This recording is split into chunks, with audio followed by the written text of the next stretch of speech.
Hello friends, welcome to விஜயம் kitchen. இன்றைக்கி நம்ம பார்க்க போகிறது சிகப்பு காராமணி சுண்டல். இது ரொம்ப உடம்புக்கு ஹெல்த்தியானது. ப்ளஸ் வந்து ஈஸியானதும் கூட. இது எப்படி செய்கிறதுன்னு பார்ப்போம்.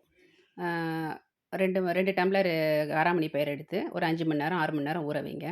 அதுக்கப்புறம் நல்லா ஊறின அப்புறம் ஒரு ஏனத்தில் தண்ணி பிடிச்சி உப்பு போட்டு கொஞ்சம் வேக வச்சுடுங்க. வேக வச்சுட்டு அது நல்லா வெந்த அப்புறம் ஒரு பாத்திரத்தில் எண்ணெயை ஊற்றி கடுகு, உளுத்தம்பருப்பு, கொஞ்சம் ஜீரகம், காஞ்ச மிளகா, பெருங்காயம், காஞ்ச மிளகா, கறிவேப்பிலை இதை போட்டு நல்லா தாளிச்சிக்கோங்க. இது நல்லா தாளிட்டோம். இது வந்து இதே மாதிரி சுண்டல் வந்து பட்டாணியில் செய்யலாம், கடலையில் செய்யலாம், எல்லாத்துலேயும் செய்யலாம், பச்சை பருப்பில் செய்யலாம், எல்லாத்துலேயும் செய்யலாம். கூட கொஞ்சம் மஞ்சத்தூள் போட்டுக்கோங்க. மஞ்சத்தூள் போட்டிங்கனாக்கா அதுக்கப்புறம் வெந்த காராமணி பருப்பு இது நல்லா படபடன்னு பொரிஞ்ச அப்புறம் வெந்த காராமணி பருப்பை போட்டுக்கோங்க.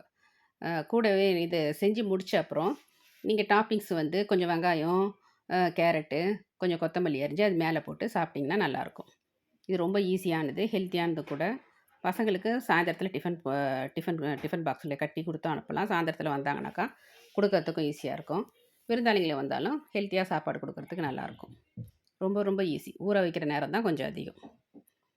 இத நீங்க ட்ரை பண்ணி பார்த்துட்டு கமெண்ட் பண்ணுங்க, ஷேர் பண்ணுங்க. Thank you.